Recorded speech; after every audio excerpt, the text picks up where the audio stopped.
Olá, estudante! Seguindo com a nossa semana de acolhimento do ciclo 5, eu quero lembrar que o novo PET já está disponível no site estudeemcasa.educação.mg.gov.br. Não deixe de fazer o download e conferir o que vem por aí. Mas antes disso, nós vamos relembrar os principais temas do ciclo 4. Quem está aqui conosco hoje é o professor Vinícius Braz, de Biologia. Tudo bem, professor? Tudo bem, Cláudia. Seja muito bem-vindo. Obrigado. Diga para nós, professor, o que você preparou para essa aula especial de hoje? Então, olá, estudante. Nessa aula de hoje, né, eu vou corrigir as principais questões envolvendo os temas trabalhados aí no PET ao longo dessas 4 semanas.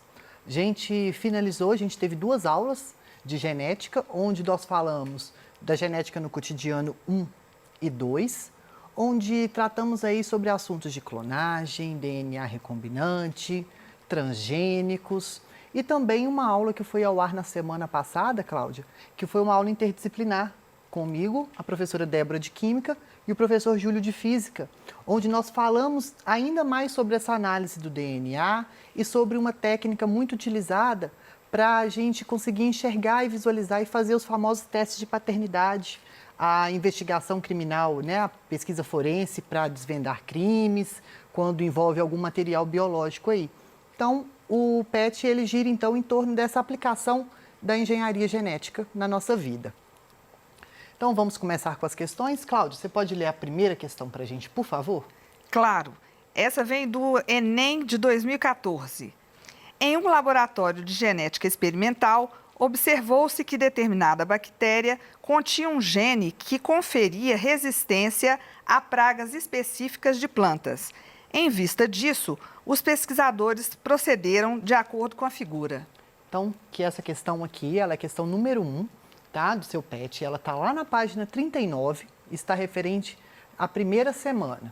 Bom, como vocês podem ver, o seu PET, ele trouxe aí várias questões de genética, né? Questões do Enem, que estão relacionadas com essa aplicação aqui da genética. E aí vai uma dica importante. Guardem bem essa matéria e associem, porque na hora que você, estudante, for prestar o Enem, na hora que você abrir o caderno de Ciências da Natureza, com certeza vai ter nem que seja uma questão envolvendo alguma aplicação da engenharia genética.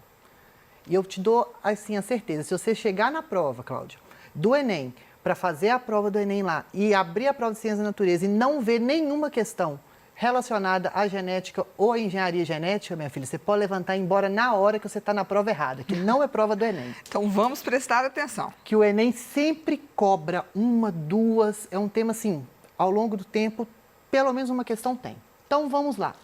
O que é que nós estamos falando aqui? Um laboratório, então, de genética experimental, né?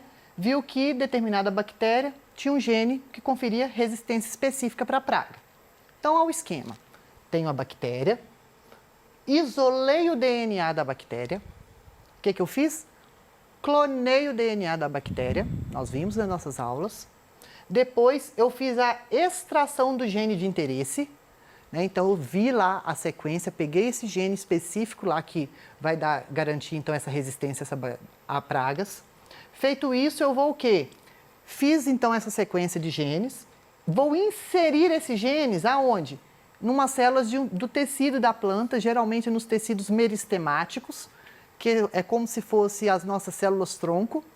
Feito isso, vai nascer uma planta linda, lá, verdinha, bonitinha, que vai ter resistência a essa determinada praga. Então, olha, eu isolei o DNA bacteriano, extrair dele o fragmento de DNA responsável pelaquela resistência a essa praga e inserir ela numa célula de uma planta e nasceu essa planta resistente.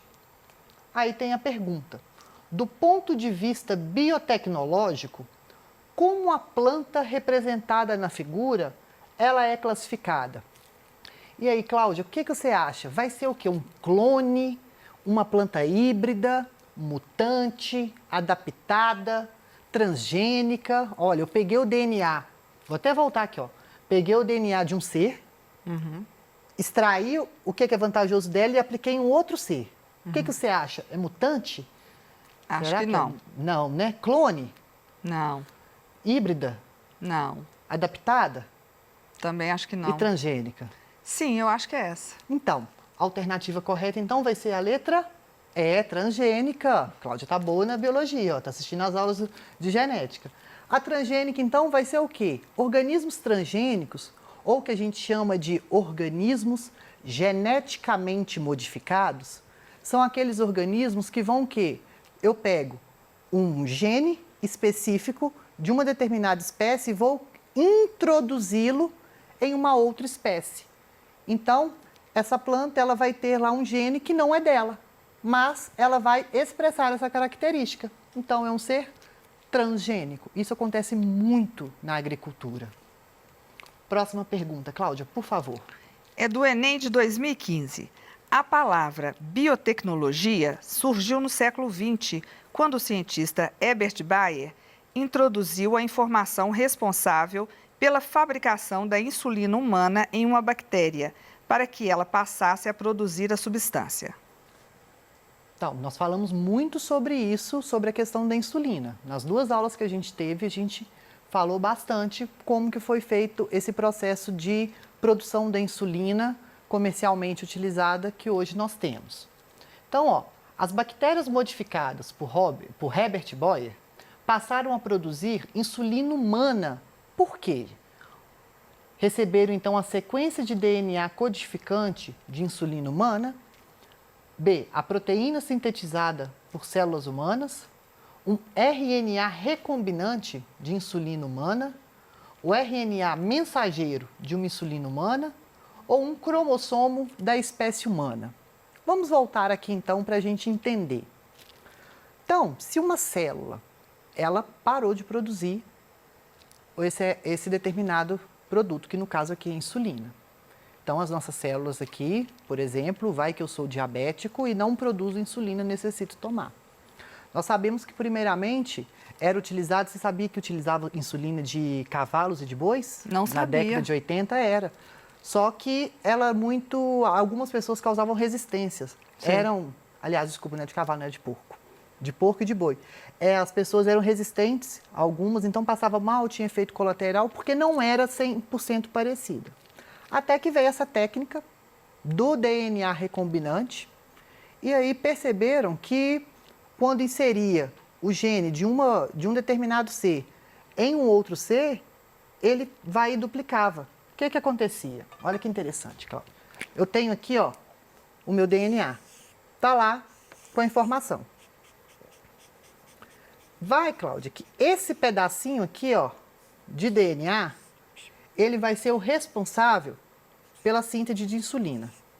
Esse daqui é o gene responsável pela produção de insulina. Só que a minha célula não está conseguindo mais produzir, teve algum defeito nesse gene. Aí o que eu faço? Eu vou com uma coisa chamada de enzima de restrição, que a gente tratou isso na primeira aula que eu tive com os meninos nesse PET. O que vai acontecer com essa insulina, com esse gene? Eu tenho, então, uma enzima de restrição, vou colocar aqui, ó, por exemplo, a ECO-R1. O que vai acontecer? Ela vai fragmentar esse DNA numa sequência. Uhum. Lá, e aí, por um acaso, eles conseguiram, então, separar isso daqui. Lá na bactéria, aí vai utilizar a bactéria. A bactéria, ela tem um plasmídio, que é um cromossomo circular, e que ele vai duplicar normalmente na célula, que a bactéria reproduz assexuadamente, e ela vai, então, dividir, vai multiplicar de uma maneira fantástica. Feito isso, utiliza-se a enzima de restrição aqui também no plasmídio da bactéria. E ela vai cortar em pontos específicos. Então, cortou aqui e aqui. Então, esse pedaço aqui, a gente fala que houve a digestão. Então, esse material genético foi digerido por uma enzima de restrição. Então, se eu piquei aqui, não vai ter um buraquinho aqui? Uhum. Eu vou inserir esse gene aqui, ó, que eu quero aqui. Aí, essa bactéria vai ficar assim, ó, esse plasmídio. Plasmídio da bactéria, material genético dela e um pedaço aqui, ó, ao DNA recombinante. Isso daqui, na hora que a célula vai duplicar, ela vai o quê? Guardar isso daqui. Aí a célula da bactéria começou a produzir insulina. A insulina que a gente utiliza hoje, uma bactéria que vai fazer isso. E aí vem a pergunta. Opa, até passou aqui. Aí vem a pergunta. O que então que foi utilizado para produzir a insulina? A sequência de DNA codificante, que vai ser o quê? O gene responsável em produzir a insulina. A alternativa correta é a letra A. Isso então que constituiu o quê? A tecnologia do do DNA recombinante. Vamos para a próxima? Vamos. Essa questão veio do Enem de 2012. O milho transgênico é produzido a partir da manipulação do milho original, com a transferência para este de um gene de interesse retirado de outro organismo de espécie diferente. Boa pergunta. Então, essa questão do Enem de 2012, e ela vai estar lá na página 44 do seu PET, referente à segunda semana, onde a gente fala dos alimentos transgênicos. Então, a gente já viu aí na primeira questão o que são organismos transgênicos. Aqui também eu posso falar que essa bactéria foi transgênica, porque ela vai ter o quê? Um gene, né, um pedaço do DNA que não é dela, é de outra espécie. Então, o milho transgênico ele é produzido a partir da manipulação do milho original com transferência de um gene de interesse, retirado de um outro organismo. A característica de interesse será manifestada em decorrência. A mesma coisa daqui, olha. Vamos imaginar, o princípio é o mesmo. Retirei o gene de interesse, introduzi esse gene no DNA desse organismo que eu vou, né, que vai ficar geneticamente modificado, e ele vai então desenvolver com essa determinada característica. Será que vai ser do incremento do DNA a partir da duplicação do gene transferido? Não, nós não vamos duplicar esse gene para ele ser transferido. Da transcrição do RNA transportador a partir do gene transferido, primeiro, transcrição do RNA transportador, o RNA transportador ele não é transcrito. Eu vou transcrever o quê? A partir do DNA, eu vou ter uma fita complementar de RNA mensageiro. Isso é a transcrição. A expressão de proteínas sintetizadas a partir do DNA não hibridizado? Não, vou expressar uma proteína sintetizada? Não, tem nada a ver isso, não. Da síntese de carboidrato a partir da ativação do DNA do milho original? Eu vou sintetizar carboidrato nessa sequência que eu falei com vocês? Em algum momento aqui a gente falou de carboidrato? Não, a gente fala o quê? De proteína. Né? A partir então desse sequenciamento, dessa expressão, geralmente vai ser expressa em forma de proteína. Da tradução do RNA mensageiro sintetizado a partir do DNA recombinante. Exatamente. Por quê? A partir do momento então que eu tenho um DNA recombinante, vamos lembrar que aqui é o DNA recombinante. Esse DNA, ele vai ser transcrito em RNA mensageiro, que depois vai ser o quê? Traduzido em uma proteína. Nesse caso aqui, pode ser que esse milho, essa proteína aí que vai ser transcrita, que vai ser traduzida, a partir então desse RNA mensageiro, vai ser uma proteína que vai garantir a determinada característica que eu quero. Então, eu vou, a partir da tradução do RNA mensageiro, que foi sintetizado a partir do DNA recombinante. Resposta correta, letra E. Próxima pergunta. Esta é do Enem de 2013. 5 casais alegavam ser os pais de um bebê. A confirmação da paternidade foi obtida pelo exame de DNA. O resultado do teste está esquematizado na figura em que cada casal apresenta um padrão com 2 bandas de DNA, faixas, uma para o suposto pai e outra para a suposta mãe, comparadas à do bebê. Então, bom, essa questão, ela está lá na semana 3 do seu PET, que vai estar na página 50. Nós estamos falando aí da análise do DNA, né? Depois que eu tenho, então, que eu vou cortar, fragmentar esse DNA, vou isolar os genes, fazer todo aquele processo de eletroforese, eu vou imprimir o que a gente chama de DNA fingerprint, eu vou imprimir e vou ter uma imagem mais ou menos igual a essa. Feito isso, então, eu quero saber, e aí, quem pergunta, qual casal pode ser considerado como pais biológicos do bebê? Vamos ver aqui, ó. Olhem bem, analisem bem essa figura.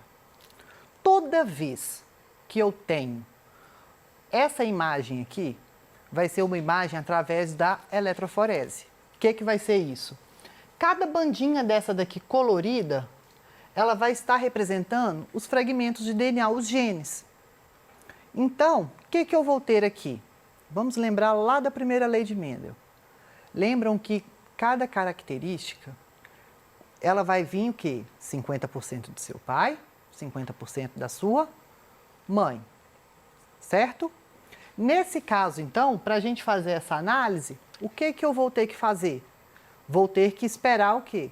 50%, em teoria, teria que ter aqui esse bebê tinha que ter barrinhas equivalentes ao do pai, com barrinhas equivalentes à da mãe. Vamos então analisar, a gente vai comparar mesmo cada fita dessa. Então, como que vai ser feito aqui?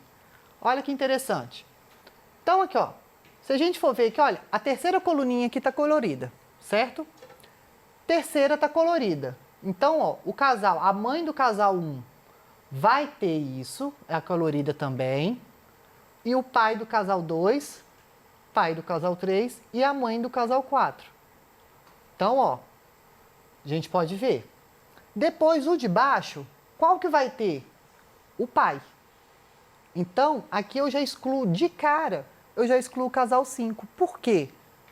Porque as duas aqui, olha, as duas bandas aqui de DNA que eu vou ter, coloridinhas, pelo menos ou o pai ou a mãe, ou os dois, tinham que ter. Então, o 5 já excluí.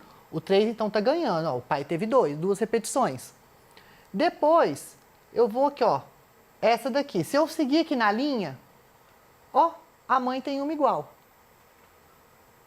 Depois, o próximo. Solta um, que não tem uma repetição, aqui, ó. 1, 2, 3, 4 quadradinhos coloridos. Vamos ver aqui, ó. O pai e a mãe não tem, mas olha o 3 como que tem. Vamos ver, o 3 já está ganhando. Se a gente contar, ó, 1, 2, 3, 4, 5, 6, 7, 8. Então, o bebê tem 8 repetições. 50% do pai, 50% da mãe. Então, olha aqui. 1, 2, 3, 4, 5, que vão ser iguais. E olha a mãe. 1, 2, 3, 4, 5. Sendo que, mas Vinícius, você tem 8 e aqui você mostrou que a mãe tem 5 e o pai tem 5. Por quê? Eles vão o quê? Compartilhar. Isso por algum acaso pode acontecer. Nesse caso, o casal 3, ele vai ser o provável pai. Porque os valores de repetição, olha, são os mesmos. 50% do pai e 50% da mãe. A gente herda isso geneticamente. E os outros não vão ser porque não tem esse padrão a ser seguido. O pai e a mãe pode sim apresentar uma ou outra repetição que o bebê não vai ter. Mas aqui, olha, é muita coincidência que nem o pai ou a mãe não vai possuir as principais repetições que o filho tem. Então, a resposta correta vai ser a letra C. Bom, vamos ler a questão 4, Cláudia, que nosso tempo eu acho que já está acabando. Unifesp, São Paulo, 2007. O mapeamento de toda a sequência de nucleotídeos existente nos 23 pares de cromossomos humanos. Então, está perguntando o que vai ser, então, esse mapeamento. Nós sabemos que vai ser o quê? É o nosso genoma humano. Se eu estou mapeando todos os nucleotídeos, eu vou ter, então, a sequência lá, bonitinha. A, T, T, T, T, T, G, A, T, G. Então, essa sequência que vai codificar os genes, né, que vai ser os nossos códons, eu vou o quê? A partir do momento que eu mapeio, eu vou ter o nosso genoma. E esse genoma, então, é o que falta fazer? Não, nós já temos um genoma já concluído. É a condição necessária para saber se o número de moléculas de RNA existem em nosso organismo? Não.